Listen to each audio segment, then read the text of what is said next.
Ewa nosia abo ya magana funyina ajo ya mama kwaba Edi muba TV XYZ Power 97.9 Edi Radio XYZ 93.1 FM so Ena eye ukuda na ye fugu day eti fugu Kasiebo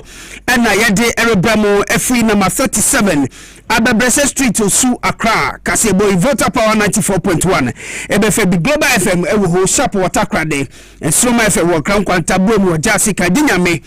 ewo sampa nananu afugo so Western Radio Wexiama Elembele KFM 92.1 wo pa Zangligi FM wo bole VC Radio ni TV wo dunko no fin Atom Local FM wo asasitre High Radio so ewo bichim Radio SM online.com na po 68 FM ewo Virginia USA tuning ya wo Power 97.9 Daisy Radio ewo Italy iti wo munyina Kasiebo wonga som Upo wimpa sampa wudi FM opusiga Kasiebo enam honom enefe shama ya wonyansapo FM so Gateway Radio ewo Nkwanta South Rich FM ewo Asimfusu 101.5 EOT Radio Wodambai wongaso Kasiebo mu Nyiwasi Radio ewo Kitikrache so ye live ewo so ena uko eye Trinity FM wobogo so ayedem ewo honom Sunset Radio so ewo BBNA ena eye Bono FM 107.5 enu so wonga som ewo sunyai enu ye Bono Mantem ahinkro ye live ewo honom Facebook no eye Power 979 TV XYZ Ghana Kasiebo enam ho ene Radio XYZ na 3.1 YouTube ye XYZ Broadcasting Loud Silence Television so wonga som ewo America abuchimangno emu yenyinara ne yakabachimwa ene yedi fugu day Kasiebo ere ebremo ne bedi mo akutin bi eni His Excellency John Dramani Mahama ede futu akwama Presidential Advisory Group won wo behwe se wo beto abangnefo eba na economy no musi won adwuma enye se bia wo behwe se yenhwe se economy no begina ni nansukura na mbom ebro sosa yede mu chemu ebebremo ene abede adwase nyame ya adma wo china Ghana photo samfo Dr. Castella to force won Ghana fo bedi nkita ho nhyehyɛ ya cabinet wodi agu akwan so wode behwe amakoko sector no asese ewon sema ko episo ni yede beso ano enomu na kokwakwafo a womo atoye matemchirim se yenya se yedi koko sensem every amanyosem na electoral commission na yeten kraso womo ene inter party advisory group na pack ne yede womo ebehia de nkita ho ne yebekwa kobisa se aso nkita odi ne koso ensem be ne piemu na kokofo amanebo echirim se wono fiase se tumi ababo ya se obi betimi ado yen efu ayenu yedi beye niama enye se bia obehyiwo emo yedi beye enu ni ade no onefiase a wori ma hu etumi ba she bedwafo ye kase de ne akoye fugu de ni nte wo mo akasa kire mfaso a ewo so ne niama ni bia ye betumi agina saa dan so ediaye Owa Steven Amwa ensu chirem se be yanka aiseni ya faso ye chire mu frade wo ye schools ahoro nyina mu no yemfa entrepreneurship nso nka ho adesma mansam ne do so enwume ya boa ne nyina no do hwe ba ko ye de so mo se no nsi abremo Kasiebo yemfa seda emanyumako ya wo bo ye chidom Kasiebo emu mede Moses the free screening e baso nyame ya demo a Valentine Day said ye be ya udi adofo da no na ohwehwe ni padua mu de aka ho edu herbal clinic wakofa SMB Chezia bedwa maso ye memmedo tatahwe ya edi mema kagina mu tebote garage so ho wo mu ka ho bi de ye chia wo boye o se eye oka na ohaw bi aba ho kwa de afada no na wo mu hwembo o kama wo sa kwa ne so power specialist de how ahodo e hepatitis wo haw no wo de kokoda no kompono no de ka ho nyina wo mu boa eyi na kwa edi free ho let's talk educational consult ye ma no afi no medi abosumi nsia edi konfiansia no wo ji wo mu atete wo mu kama root natural products wo ho ye no so boa malaria typhoid na ma asie to extra mineral water yinsu ye kroje wono mu a ebeboa siesie na fe 3p garlic mixture ye no so stress eni ye funu a ayekutu sebam no wo mehwe na o matwetwe ne kama e dia ma Roman Chinese clinic wo mo so boa pomden stroke no ama ene wo fa adwojo no wo mehwe kama ama na kona MTNC enkanche se Valentine's Day yimo no e wo so nya fiber no eden na anu dofo mu di nkomo mu ye rewe so fon so a e wude tansa mu aso anyehye enyumakuo ya foforo bi ka ho na donhwe ba ko mu wo mo bo echidom akinkanfo ene wukuda a eye wukuda fugude yedi Kasiebo erebramo medim diakra Kofi Dako nene ama poma checheku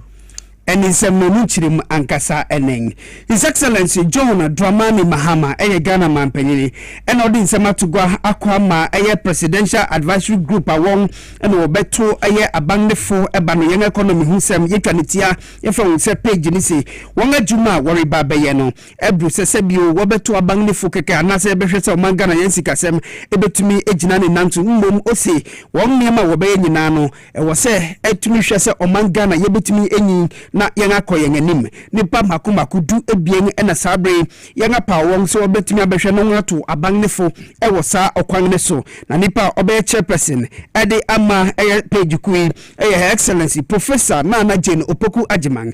Ono, Ena Oye, Ghana Mampening, His Excellency John Dramani Mahama Nankasanso, Oye Chairman, Edima Sakui, Afufu Bioma, Womo Eka Hobi, Womo Sowanga Biwum, Ayura Kwami P. Nim Eka Home, Ora Ismail Yamson, Eka Home, Dr. Kwabena Dufo, Sir Sam Jonah, Atu Brown, Dr. Kofi Wampa, Togbe Apede, Otosudu Anang, Miss Abena Amwa Eka Home, in the Fay.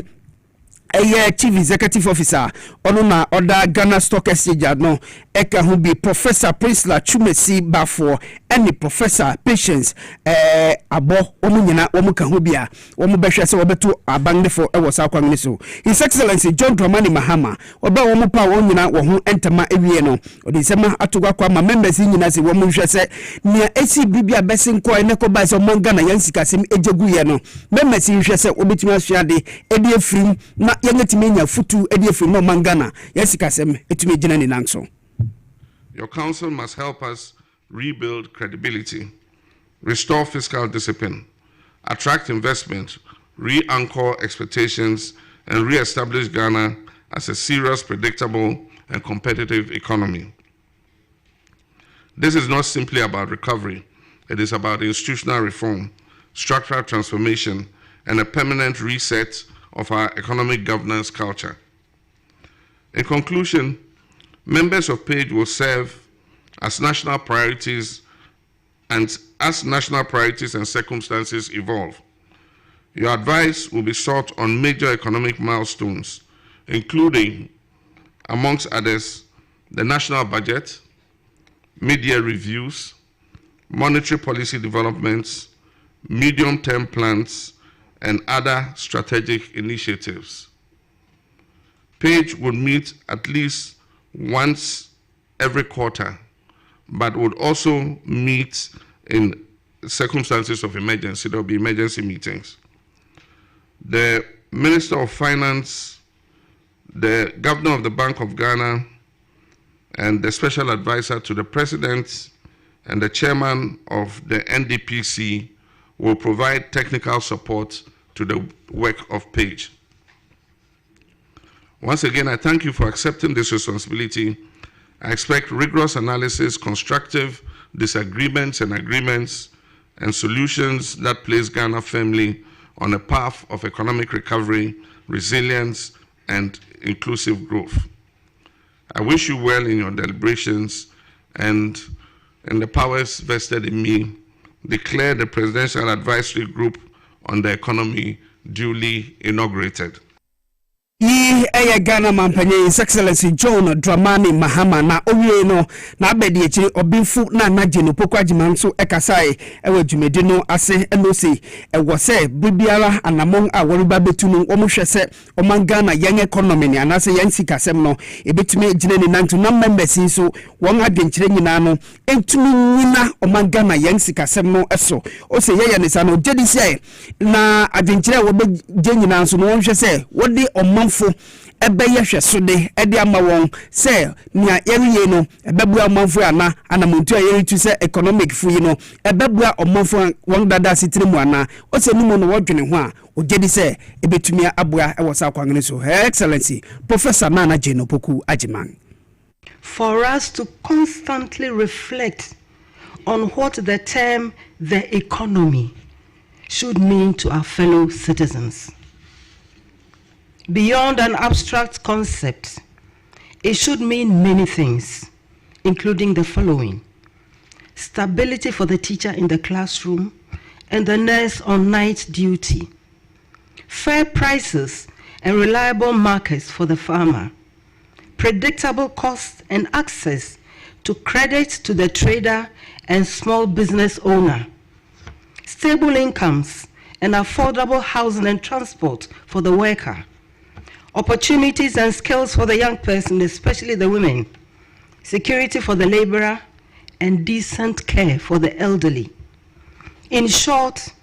our task is sobering. That is, to conceptualize the kind of support that makes their economy feel less distant and more everyday possibility. To arrive at a reality where effort is rewarded, risks are shared, and honest work is not invisible, we must remember the concrete effects of the economy on our people's lives, such as the safety of their water, the reliability of electricity powering their aspirations, and the dignity of their work. Economic transformation is a national project. It requires discipline, trust, and shared responsibility across the government, the private sector, labor, civil society, and development partners. Our pledge is to provide independent, thorough, and practical leadership to support this collective effort. Ehiye Ghana mampanyin abediechire obemfu na Jane Opoku Ajiman. Yenyina ewo Ghana mampanyin atena ena emergency cabinet meeting ko so nyina ye cocoa sector ewon sensima ama na homne so na sese cocoa board de cocoa ekwefo ka ontua wo mo license cocoa buyers so ye de wo mo kanom ne nsem bebrenu aya abebeba ene ehon sem kan ne hu ko hia se ne empanifo betena se no masijina ye kwan ne hye ne bia de begu kwan mu na enimanimu ya ne betumi apenso ano e de amasa o ha no eno na nyina so amene nkrefra bemu abase ye hwede muso nyame yadma wochina so afo ye ohwe Ghana esikasem ene ne ntoto yensem so Dr. Kasiebo atofo woni Ghana fo bedi nkita ho na wachire hwehye ye ne bia cabinet akwakoji atomu se ebeboa ma wo ha unu anu ye koko nsensem aba na nsen no yebetumi ahwe ne ye de atwa to krakra cabinet meeting no achi no pania wokoma pania tena ya wono ne hwe nkita odi nsem so ede ema wono kra ye kasabafo ede ma oman no Hero Felix Kwachofo so wona ne ntwofo kasa ya wo kire se ehyehyɛ ya mpanimfo akosi ne pɔ no ɔkyena Yewura Kasiebo atofo sen obesa asɛm mu Ghana fo ehunu bi. As advertised yesterday, we have just concluded a lengthy cabinet meeting, which was an emergency session that discussed the cocoa sector and matters arising there. And at the end of the emergency session, decisive measures have been agreed upon regarding expedited payments of cocoa farmers,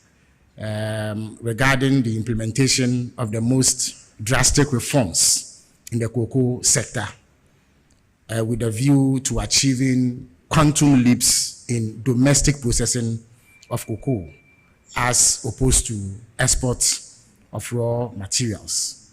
and various reforms to be carried out at Cocoa Board in order to ensure more effective administration and management of the cocoa sector. Now, at 11 a.m. tomorrow, the finance minister will address the people of Ghana and announce these far-reaching measures as agreed upon at the end of the cabinet meeting.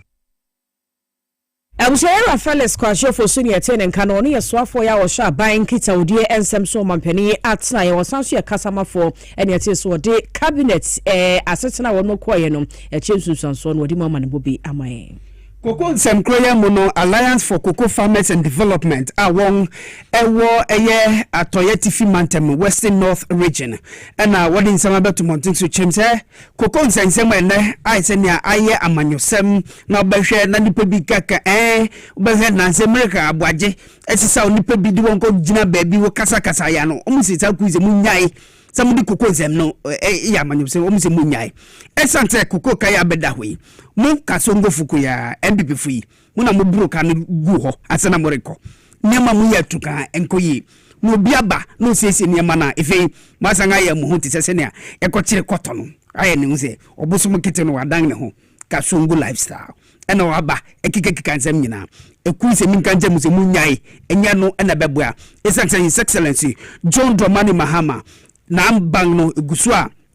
worry nhihye se na Felix ekae no obetu akokwakuafo nyina aka na nhihye bone a mobeye ni nyina no aban fufuru yi etumi esiesie adehye won ene yen amane boni akwa Anthony ene twetwe nkomo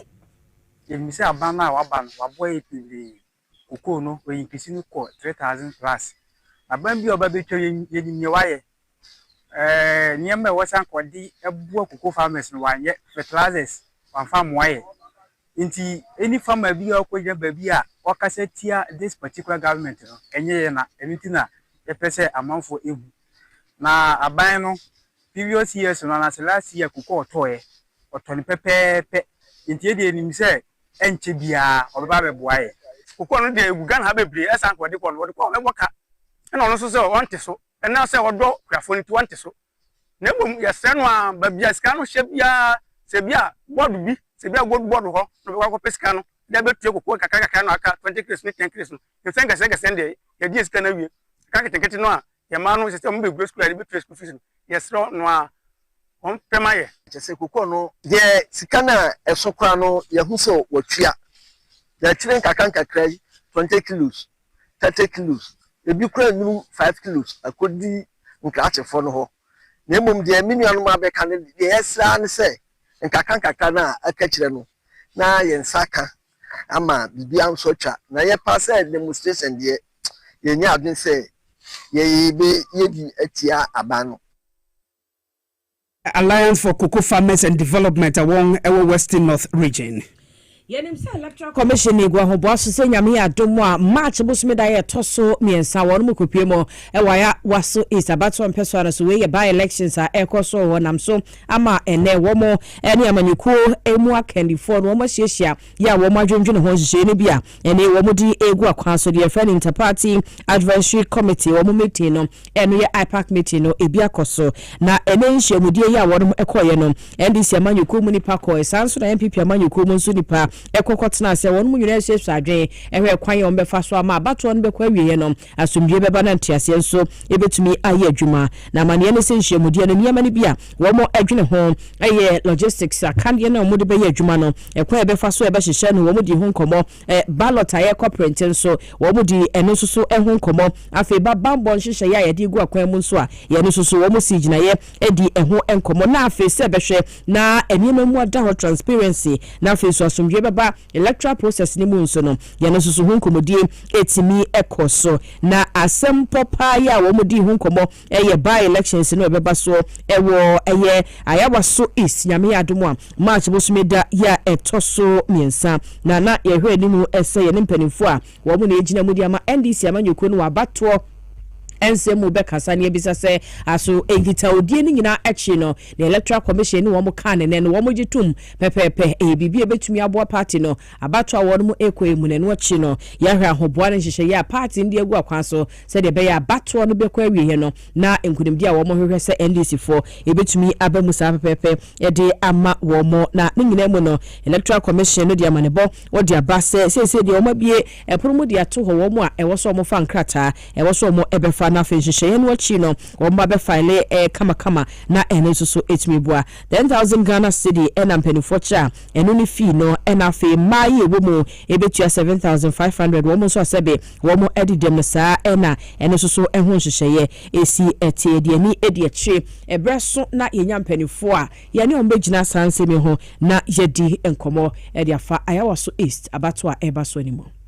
Yes, we live for Facebook or Power 979 TV XYZ Ghana and Radio XYZ 93.1 na YouTube also XYZ Broadcasting. Yentua Kasiebo no so na yenko insefufrumu. Narcotics Control Commission for NACOC and Wadin Krata CB Aba Omuse Yanumu Erika say wanga yen shishai amani ni amamra kwangso say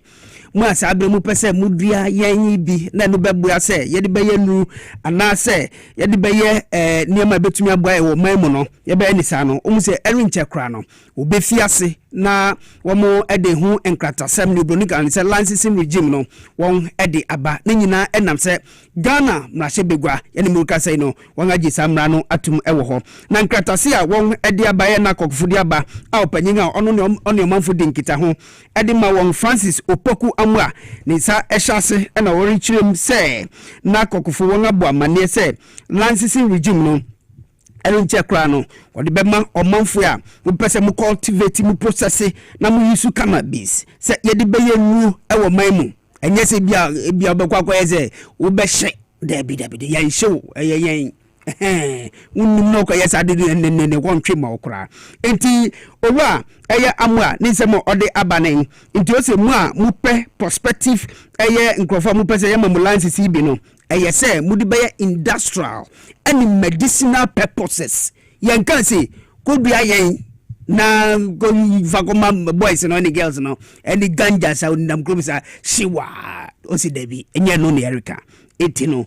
obiara ntie na onhye no susa ewo ho na kokofo wode kokobonsem erikwa ma se ehihye ene mrada ho entimu a mopelances bi nyina no mohwe se mbetimi edisa mra iso na brebia betumi akoso ye ede amayen yebo ye homoden se ensa betumi aka no eye acting director of public affairs NFA international relations ede narcotic control commission Ura Francis Opoku amwa yensa ka no a ene no batwetwe nkomo na ebisa ne mu nsem ye esanse send a be one no be anya no hunti asibom na wakoye ne ense na mfata eno nsusu de ukoya wo mu se unni mra no na mra no kyerewa eno excuse bi enim asotwe se na fata no de be ma prepare no yesaka eye urambo a ye ne no ebetua nkomotwetwe no eso Wama yedi yemonwa Ghana emrase bidwafie na sede yumemani akra ya fa ho ewe kentemo na ubowura miamia hodo na efe keke eni kapa wo hwe sede Ghana fo nyina ya som se kua enra ebede adwase ene wuku ye declare nye ne nko awukua da bia ye declare ne se eye national eye fugu day na se ye fa ho ye fugu kama ka che no me de me hwa me hu bia akwa se kamisu bi chim ne ba de side na sa ye one side enti so ye wasane ya hye no ene ye gese no ye kwaji nchire mu nyesa ye mistake ama asemato ye enti we de madama ye che no se anko side wo se ko na eye ya mufanje ye nim why mo kire ye be hye ni yi na boa na na okọ Ghana ma hye be dwam e ho so wo mo ma asase mi so e ho na nya asem ketua panimpa ya wo ko esikado ketan abato mpeso so a wo no suma de hye wo ho esema hye ebedwani ma me Grace Sayensu Dankwa onu kura ya deputy minister yo hye Ghana apom de ho nsem so no tigina no se we dey was ye bon nsem hye edema Ghana ma mpani Yera John Dramani Mahama so ne asue ya ehwe ya mamra ne amane ho nsem so wo mo adwene ho se da bi yenyi da nsi ho na yemfa enye fugude wo kira saa hye yi amampani dia bai kama pai wo se Ghana fo nyina yetimi esom na wo kira ebeboa ama ye cultural heritage no yetumi promote ne sesi ya ye hwe wiase nyina ye hwe yo wo bohunu se Zambia fo ye bie wo mani wo kentehye ho se wotumi de tina TV so kra ka news enika keke yentie nsem ne bia ma me Grace Ayensu Dankwa wode tu jwa Ghana mrahye bedwafie. Mr. Speaker, in recent times, our President, His Excellency John Dramani Mahama, has always re-echoed and educated the world on Ghana's rich culture as he represented us on his recent trip to Zambia in a beautiful piece. Mr. Speaker, today, amid urbanization, Fugu adapts and fits all persons and events. Fashion designers blend it with other fabrics to create customized version. Yet, it remains a pillar not only northern but Ghanaian identity, weaving past cultural differences and ethnic resilience into national visibility, harmony, and international recognition. Lastly, Mr. Speaker, I am very glad the government has declared Wednesdays a National Fugu Day, encouraging all Ghanaians and friends of the motherland to dedicate every Wednesday to wearing Fugu in its various forms and design, further promoting this outstanding traditional outfit on the world stage. Dr. Grace Ayensu Dankwa no wone yeswafo abedi che ohwe Ghana apom de ho nsem so smade hye wo esikadu ketan abaton peso aso no achi no ne nuanom ma hye bedwafo bi so tigina a kire sampa anamonwa empanifo atuo so omode de yesi wo so de ebo efugu hu dawro ama wiase nyina ehuru bie no na aton wo mai Ghana so okwan bi so no nyina no ya de papa e wo se nyina yesom kua. That cloth is being used by people who are spiritually, let me put that in quotes, spiritually matured. and they use it for a whole lot of juju, let me say juju or voodoo or whatever you may call it. It is a particular type of fugu. Mr. Speaker, we have the white, and the white, we have the very bright white, and we have the cream white. Many a times you see us women using the very white cloth, especially our queen mothers.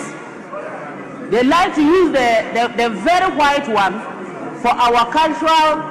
purposes. Mr. Speaker, this is the highest form of ignorance. This is not the first time that we are wearing smoke. We've taken it to functions, we've taken it on travels, and everywhere in Africa and the rest of the world, anybody that sees smoke admires it. Besides that, those of us who wear smoke, because it's made from cotton, Mr. Speaker, it doesn't matter the weather, whether it is hot or chilled weather, you are comfortable to wear smoke. As His Excellency the President indicated, that he had worn this elegant dress in most of his engagement with the United Nations, and even at the biggest world stage, the smoke was featured. Unfortunately, it was surprising to him that the people of Zambia had not noticed that he had that proverbial liking for dressing in this attire. But then our neighbor, the president of the Zambia, in an attempt to atone for the misunderstanding of his people, indicated that he was on a mission to order several cloths or smoke to the people of the Zambia. Ana ma shebedwafo ne bi enso no ne fugu ne ho asem ma ne homne so Ghana ma shebedwa mu na wo mugina paso mo de sanseboi etu dwanti ukua da bia eye National Fugu Day enti wunto bi a tobi ne duru ho a wahye na wo fa kurom na hwese de enkrofo ahye ne kama o na ni kapa na efe pa kama pa cause na mi chinkrumpa unam N1 highway no so fa chimota abe fa circle akopemu wo Atamils High Street no so oh lovely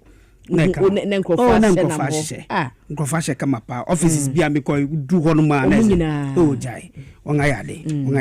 pa they promote so much so ba made in Ghana man nti dru ho afri ahase kosi awieye sa abosumi no mu de ye mfa ye African print ne African po Ghana wear ne ye mfa ni agro nti no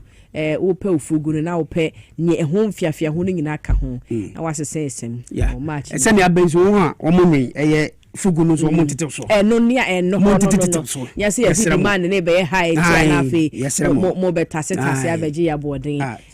mo tete so mai no obi antimi ntobi de duru kua da ye nyina atumi ahye bi ohu na ma de na kwaranim ebe ye obi sheda be bagana ha betu fugu akọ entimo tete so ne nkwanim nyesa general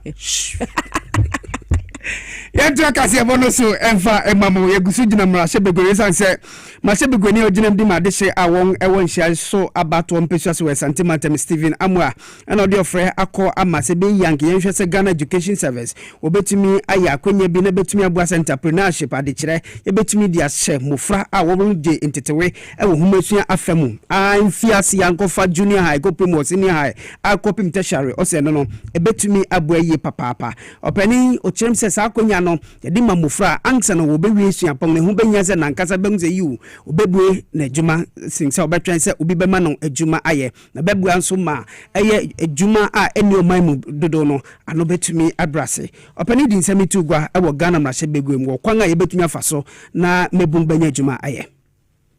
There are a number of proposed solutions, including redefining our corporate focus as a country. Governments being intentional about entrepreneurship in its major policy decisions, realigning and harmonizing the key stakeholders in the ecosystem. Mr. Speaker, apart from creating jobs, boosting Ghana's economy, and diminishing government burden, entrepreneurship, if well integrated, will go a long way to answer most of our economic questions as a sovereignty. Additionally, it will play an illustrative role in Ghana's import-driven agenda and realization. Mr. Speaker, the most needed solution emphasized in this statement is the advocacy for the inclusion of entrepreneurship as a course in the junior high school academic curriculum and as elective in the senior high school academic curriculum. So Mashebegwe ne dim de Stephen Amwani padodo friend stika no echi ni nuanom Mashebegwafo nso echem se ye o sa adwenkyere we ebebo ye papa na yemfa nsa no adwuma montetewe enka ho. The problem of our people is entrepreneurship. There are young graduates of universities who have made efforts to set up businesses. But the problem is that there are fundamental bottlenecks that we at policy level and in legislating must deal with. Mr. Speaker, we are seeking to solve a problem, and the problem is youth unemployment. Mr. Speaker, on the African continent today, the biggest problem facing us is unemployment. And whereas the government sector is choked, I believe that the most viable place to look at is the private sector. And the private sector cannot also function when the entrepreneurial aspect is not there. I believe that inculcating in our kids and our young learners right from the basic education level through the senior high school with a core in entrepreneurship and an elective in entrepreneurship will help also develop the minds and tune them towards the problem that we seek to solve. Solution at the basic level is so critical. Mr. Speaker, apart from this, I also think that we must begin to address this issue also among the existing SMEs, because most of the SMEs are not successful because they don't have that training, they don't have that skills. Apart from capital constraints, the other key constraint is the entrepreneurial skills. And so apart from the basic schools, existing SMEs also need that support. And so I recommend that we set up SME clinics across the country. If you go to our senior high schools, many of them offer business subjects. And to make it a complete core subject, that is where I have my problem. You can incorporate it in social studies as part of it, because if you go to the senior high school, so many subjects are being studied there.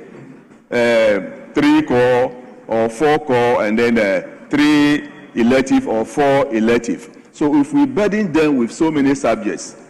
not that their performances are giving us a headache, we need to look at it critically.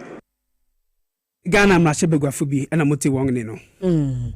Yebegyina wo enwumesua ene ho nsemu na Mashebedwani mu adehye wo enkwanta south abaton peso no so woti mantemo eyera Jeffrey Kini ene wode kokobo ma awofo ye wo mafikope ya ye no so ewo mantam no emuse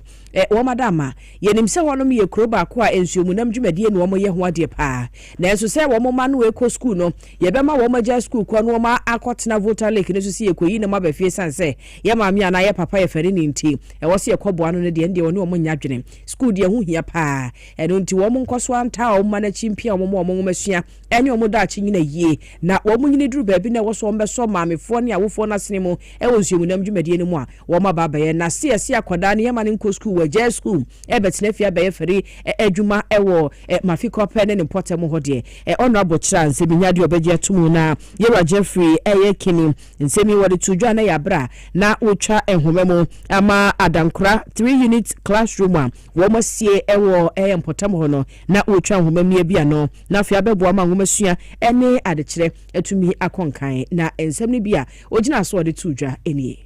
school sem de ayade ehumwa ehia fie bia ehia busia bia ehia robia sanso na ehia oman bia incanetiti no school ko ayade aye problem ufro bi se won ko school a na wo dwane bende dey de school ayade hia wan ko school a asa woni wiase and then your papa no more consume and none more consume bebre antimi anya akwenya mbako school na ye echire mba idea ye echire namu aye consume ye kwala nso bako school aka ho omu ko school so no nkyerese ye nkyire omu enam yiwo ebe kyire omu but school no so hu hia wo se ye kwala eko uba ye potem ha eko ni nyina school bia ne oji se we so ensio to a na pa no ehu be hia se wo se yetimi eboa na school sem eko ani wo pakope wo bizongo area today ye kati so de ya begidi se eyade abaye nkurahye e ma nkwala no Ebusanti Semwa ye kokoti ye yera Geoffrey Kini ona ye mensi krache yo wo oye mrashe bedwani e ma de hye won kwanta south enti wo makotwa homemu a ye de aswab fomu a ye de besi adankra ye school dan de ama wo mo Omanga na fi we National Chocolate Day ebeba so na otwa ye omi nyina edere ya enti won apa ho entema se ne beye kokoi yankasa ye kokoi no dibi be chocolate bt ni ade no monfo benom osofo prince na nije hu ye papa enti ne bra wori pa ho ntama nankasa fa camera so be di akiri no koi na okopa ho entema se ne beya ye bedi koko no ewo ye memu ebeboa ye ngapomuden ya edubia Belinda ni PSC betu amane boy so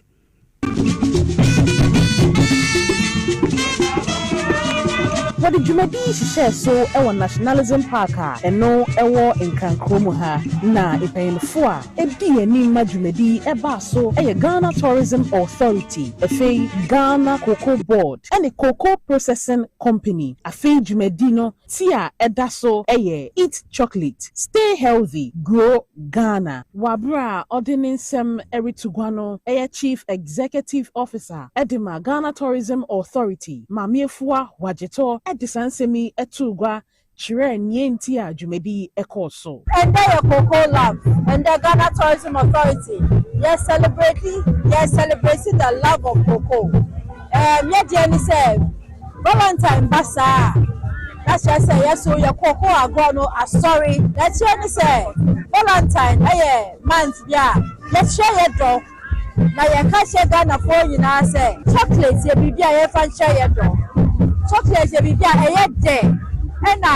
ama ya kuma apomudin eti wo hwe de na wo hwe kuma apomudin a na che say odo na edinam efei Sam Jerome ono director edema corporate affairs ewo Ghana Cocoa Board wabra na original mu akasa ediama CEO Dr. Randy Abbey enso edisansemi etugwa etwemu niyama wodi atoto akwan mu se ebeboa cocoa ekuafo. Over the years, because of Cocoa Board decision or our financing model, it always provides that we forward sell our cocoa bean. So Prof will tell you that possibly the quantum they require to supply so that they will be able to produce the chocolate that we demand. Sometimes we are unable to. But we are transitioning from that era and gravitating towards to the era whereby we would at least retain not less than 40 to 50% of our annual production. Enwechino, Chief Executive Officer, Edema Cocoa Processing Company, Professor William Kofi,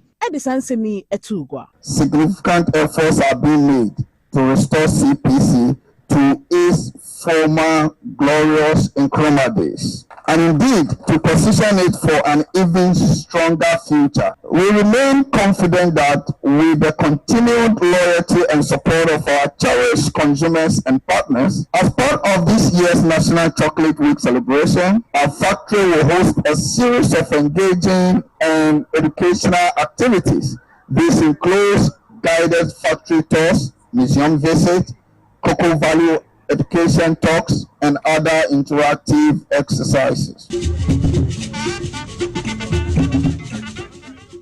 Edubia PSC no this amane boy abrema making come adwenkyere ne bi akwa Anthony uhwe every Western North yedasi Patrick Nambe uso hwe every Tashi Camp 2 na uchia comrade Bernard Mate Kole aka BMK ayo and comrade BMK yesu yemawajo NB efe papa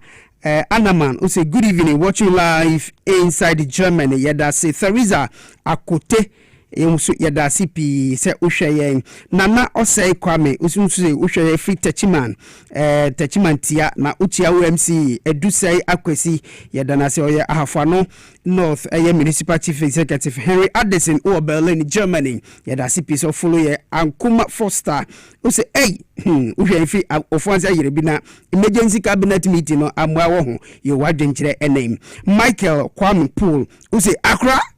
Kente de anase fugu de ejire nasu midase mo yadase pi NFA Ernest Dako o say good evening to you. I'm watching you live from Saudi Arabia. Adai Gregory utu say uhwe efi eye kete krache na uchia Honorable Ellen Adjoa Intoso Krache West MP Prosperity Mensa use nakopa how can you tell a poultry farmer not to eat chicken or eggs? Let's say, one go do yang another bagages way. Brian yes and Erica Jaisa. Baba Abdallah who say, Usha and a fugu mejina nansu say, Poms and Kadebia Yan Fugu, na Fugu no FA, Uzo free Italy, Venetia, that's it. Or then who Debra, who said, and I kuda Fugu day, no. Bibia did an aquemo. Kama young address ye. Alfred Samuel say great job. Abdul Razak that's it. William Togbo O2, Robert Komla Kumaji. Lovely. Bibia did an aquanso say, ne, inga die a hukasongo ampa. Now, when so ordinary day abba, also share Julius, or share free a year,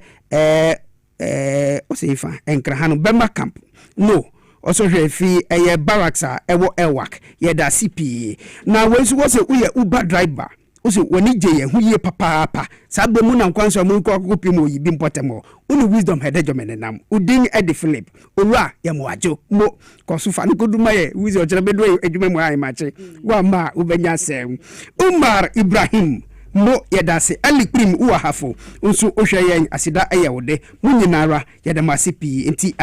eye power Facebook page ha na media mighty poms Marenko TV XYZ honso adwenche ni bia bayan fanto aso ablade efie kuma ose oye communications officer hopeful na ohwe ni mu se enema beko ye wochia branch executives a wo mo NDC mo ewe fia ene importem ho asem ha Thomas Kranche ose matade de suku no ohwe ni mu se ochina Dr. Kasela to force be kasem de ede achi kwekwakuafo opon kwame ose kwame fire odi uja na asoto Emmanuel Oben wono so ema kokromoti so dia church sa ekoyie pa Tanko Rahim ena ono so ese Accra no mo studio ho nyina okay ose despite the akoso ewa ya waso esi nyina na NDC eguso ha ejina ho omona so ewo nkabo mu kwaso ose ya tie no de kama ye koye ni mu Abraham Kumsen we do say or she free Gabon or say Accra ne poma ye frame Abraham Kumsen me hwemu free Gabon or say mumie no mo ho aye pa foforo ya ewa Afrique can or say Kasongo your dress fits you very well very nice for good day and apparently so ewa Emmanuel Basal aka Beauty Conchon ye wuradinya me from Abuesi Shama or TV XYZ Kasiebo de wonfa eniagro cross here the best wo Ghana ha bebia Tanko Rahim biem bia ba Ibrahim Mustafa on the hagen we trying ni Eric ni mate ono so wo share live every yeah sakro we me huni timpo Zevi Avi Zevi Avi Volta region into a share free hot Daniel Ajoyi also my jo ene enwumre Paul Amenosoji ono so se ochia o my Ghana nyina o CNDC eno na yo my Ghana dache MPP de never again Emmanuel Oben o se Zambia for the assembeba you look beautiful mo kope wo mo ho asem pa Zambia for so o ma be kan ebe funu wo mo se Zege Osum o se minority for na na say na da ekufu do wa ba mu na ehe na wo mo ewo William Togbo Otum so my adwo enwumre Solomon Kumse say hello also hello enafe okay Daniel Ajoyi also share free airport ɔse n'ani gye ho paa nti wei yɛ messages ne bia no so nam tvxyz so ya aba on Facebook. Okay. Virgin Sun nano dufei also ohwe yen na na ye ninuabia Angelica entry na ye na woda owo ebuakwa asene manso Godsway Beauty Salon na ye wa woda happy birthday to you. Virgin Sun osi onyankopon onhira oye papa wankasa se ne nema sifa erekono onyame onhira oye ene fei wensu efi Julius akache Julius osreni ewo mampanyin atnai Julius isi ohwe yen live efi eye Ewak Barracks honum ena Ibra womu nyina no womu hweye yeda masipi yemfa mwadwenkyere no efesia na Patrick Ndago ose ahadi boku na aba deka 1 akura uni pumps ene muhwa ye feye munkoso na mudresi sa enti adwenkyere na mudi abra sofa no eha ena yedi besi ofan edikan ne yentwa ye ho enkoje yan abafu krato ne yemra nsempi wachi a yedi besumo Kasiebo iso.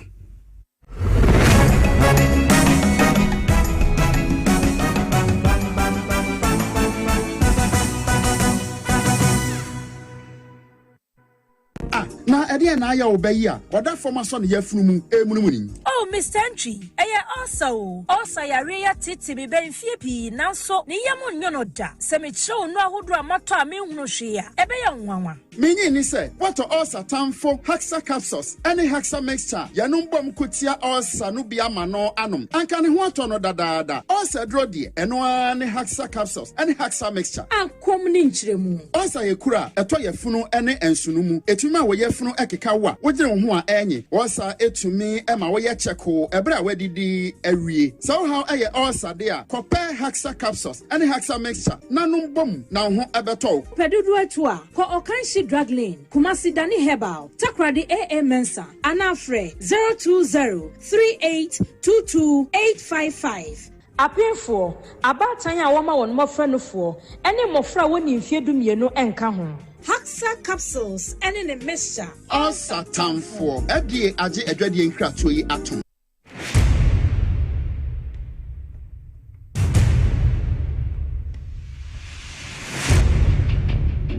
The average human body mass should have at least 60% water for optimal performance in any physical or mental exercise. We can help you maintain it naturally.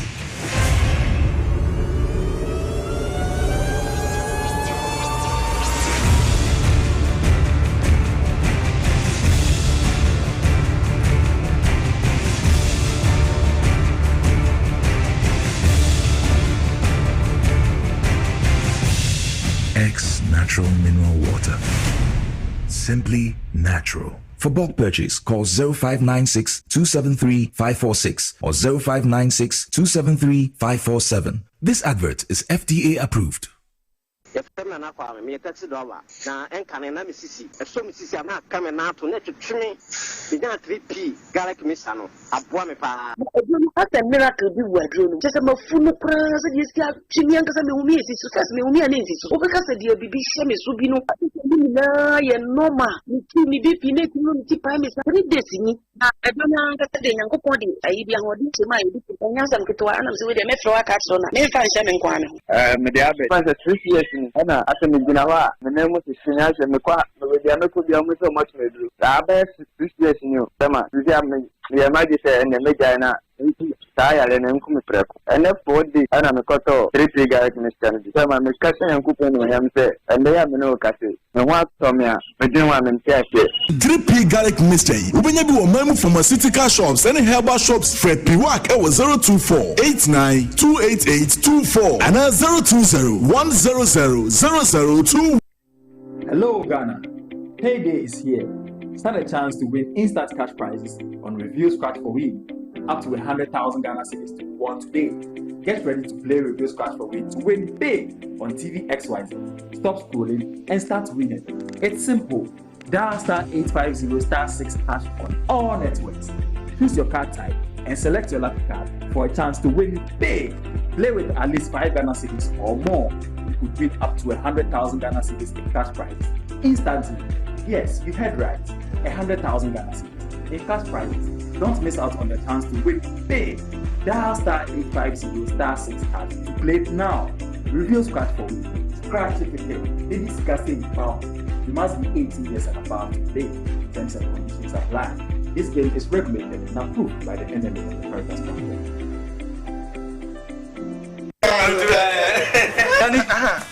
Missy Menanum. A group bassa I've been progress to be doing. As for me, I take very good care of my grandkids. Ye dear grow.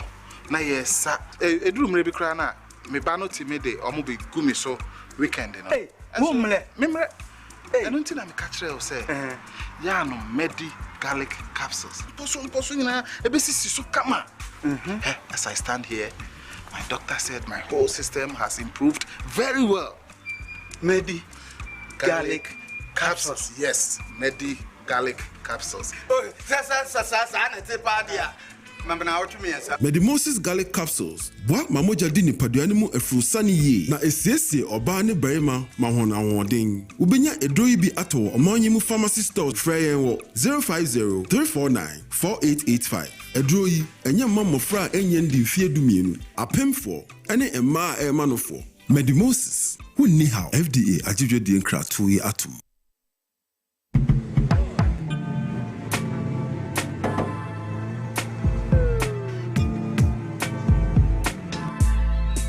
Welcome to AutoCheck Vehicle Diagnostic and Licensing Center. I hear my car can be checked here without going to Accra. Sure.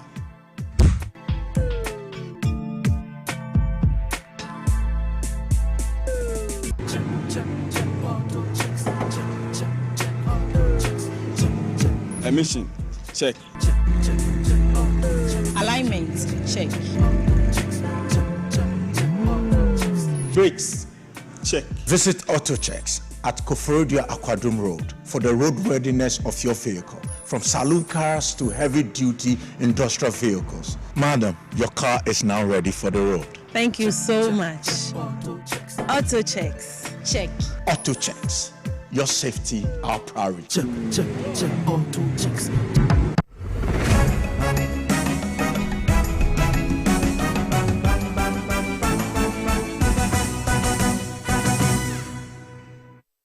Matching higher TVXY Power 97.9 if Radio XY and 3.1 me pamocho mwadwen kire no animu amudi messages abre nyina ye bekin kan na gold board Ghana gold board for putupro amanebo bia wode aba enen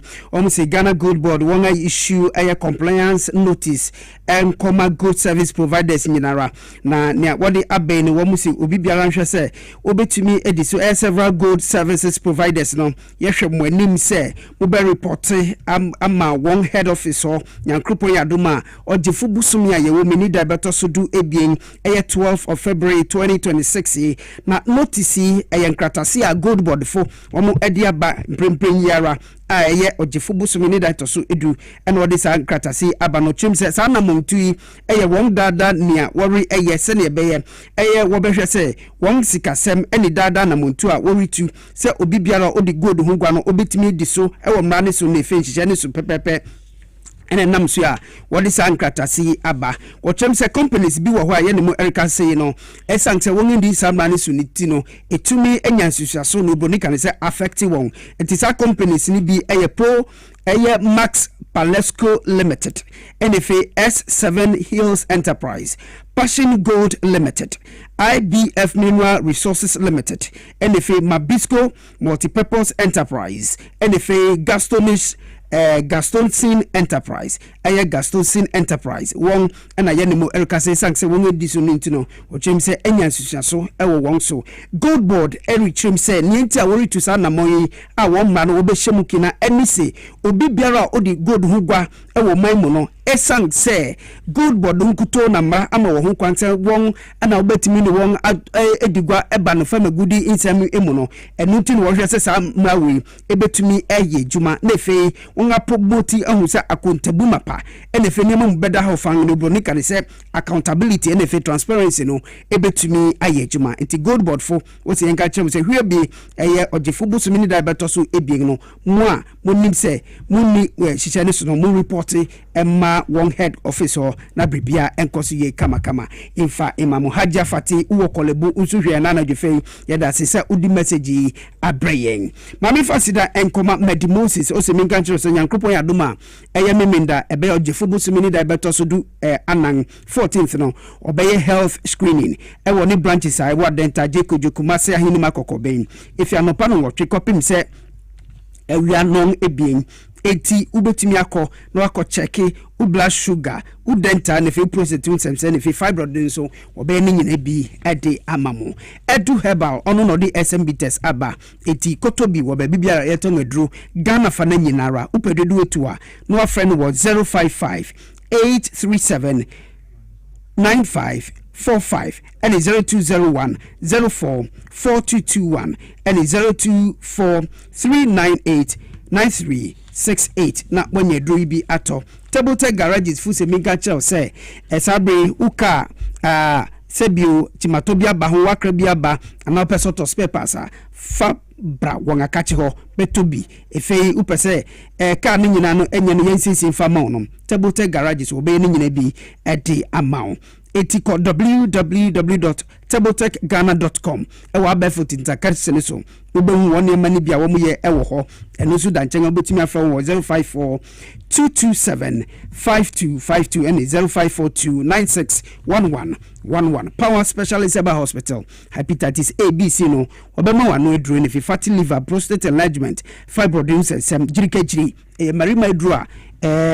ebu ejuma ye papa enkra ha o kwabenya Kumasi wo fe yase ene fe takra day or Anaji Estate Hall for 0244 544 422 and 0200 383 831 and 055 57 97 878 na se bribia be konkan e de amount na ye de mabeko school dia na let's talk educational consultant ye watershed wa estate num ye beleje kuku municipal assembly no mi pa chotim ye honomo ye kire mu Friday from 6 months at the record 0249 069 821 uko social media so Facebook LinkedIn any X so any Instagram ubehu yen ewo ho esang say we are building the children we are building the future through children. Ruta natural product so Ruta mixer no eboye papa malaria runwa nsu to ene won se ne tontumi wangaba ubenya malaria edu ba ko ametimi akanfo de ama Ruta mixer na ni titanic no eno si ye typhoid edru Ruta life no ipacho okuru ni pedua no mu kama lovely ma wangaso bom se you wenya hoden Ruta natural product ipacho bo modern apebi na to uko herbal shop na se chemical shop bi wo honom bo modern manya bi na to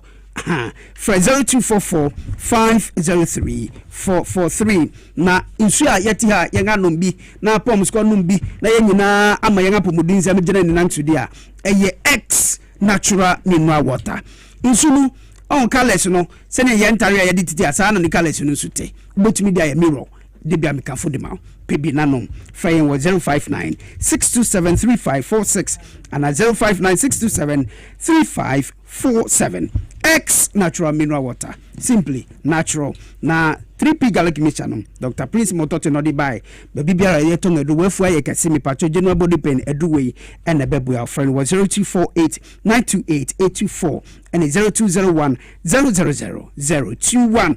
general body pains and if you nanga etiti edu we na ebebu na yebeko Roma Chinese clinic nso na ye stroke hu sensem diabetes na fe ye spine liver hu sem yebeko akoka no ewo ho esanse only Indian High Commission no NAD nim hwe won kran han wo Roman Ridge friend was 0546 450 672 and 055 121 863 na MTN fusi minka chose MTN fiber valentine fa ho demwe se ne be ya odni wadofo betime nyankita ho de e wo data so na fro bi no MTN other networks ne de ja won MTN kutoni anim ne obeya ne se obedale *5057 *5057 now the hash no as also and now betimi akoma MTN app no so betimi akọ download now do ho agem o mse nchiche kuma bi na bata we no HD MTN everywhere you go. And you make wanga romanti and another day ye be somo or Kasiebo poms. Na makransan ye be kon yemfa we entwemo ansa na ye de akwakosi. Na ene adwumako ya wo modin ene His Glory TL Fashion. Wo mo ede e ba de pam ene ehunim dia wo de boa se de be ya Ghana mabunu ya. Wo mpeso musuansa na adwuma no ye de ebedom wo mo na wo matumi akọ wo manimene wo mo de adesede e kọ de ma ban sesa by the National Apprenticeship Program aba. Ehu be hia se ya e brano no wo mo yenkuma na efra se ba na e be ma wo mo nso asene mu na wo matumi agina wo mo na so e ba ne sa wo mo so betumi aboa de ntete ya wo mo anya ni bia ma apprentice ya wo mo be na wo mo so aba benya nim de ya ese efata na maami a wono ye CEO a oda His Glory TL Fashion no Mrs Hannah Cranton wo de sansemi to dwa wabra na wo mo akwankwaja som de ama ne ma ne ba ko wo mabeje ntete na ene wo mo ekọ wo mahomegem awofo a on sisi sensan duma ya no sam duma so wa na ayo mo wa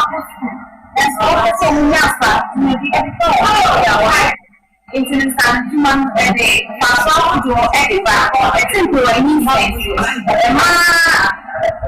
mind to boy na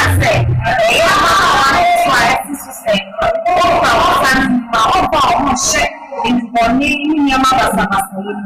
So, yes, it's the same message. In the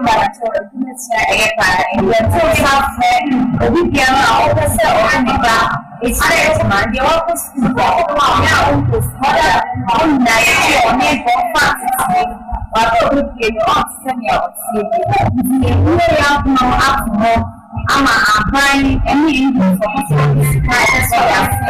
machines are what running in my village.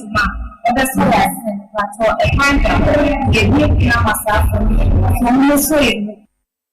Abushawe mame Hannah Cranton ono na CEO ya oda His Glory TL Fashion ano ene ati so odin semi etudwa na forgive akosua wono soso ni ababa wa nyame adom emfie miensa ne nachi wasua adepa mawie no apon ho wono soso edin semu etu ni nuanom nkaye ene eye omafo anim ewo adesua obesua animu.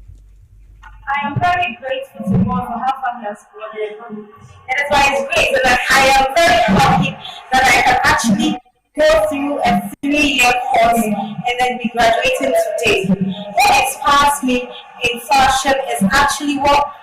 people think about what you make or the smiles it puts on their faces. Also, it takes 3 good years. It hasn't been easy, both financially, emotionally, everything spiritually, but all was what is true. And to way I forgive akosua nso no akosua de awie wapon ho but aban esuso so wo masem mu a ebema wo matumi age nkoda dodo na wo matumi di nimde no a wo manya ne bi nso de ama afoforo enti eno nso so eno no na se kasoa tuba na Kasiebo we free ayi special Kasiebo ne we tia mama Peter Panten wo ye nchia enye bone wakra mama fa happy birthday enko Elfa Emma Anastasia Naki Anastasia Idikana Anastasia Naki and your birthday if you yonko brebo pa Paulina and was see happy birthday we and come or see yamin show do bebre and yamin show mo hoden why woma kokwamu mpaye ni nyina secret ones no woma ne mrem pepepe emfa amounti eno so no yo and ye begina ni so ne anajofa no se abram Kasiebo ye de beso mo TVXYZ Power FM Radio XYZ so no ha ni de nyinara ABC diamam camera crew yedamase MCR radio obibia production team nyinara yedamase from newsroom copying baby biara na anajofa yenga ye bekenkan Kasiebo edimamo medin di Akra Alhaji Umar Ibrahim Lovely Kofi Dako ushami wechiri honuma abi you know that no afre Mr. Kasongo mi baya na anajofa mene Ajia Amina Ama Poma Lovely Checheku edamase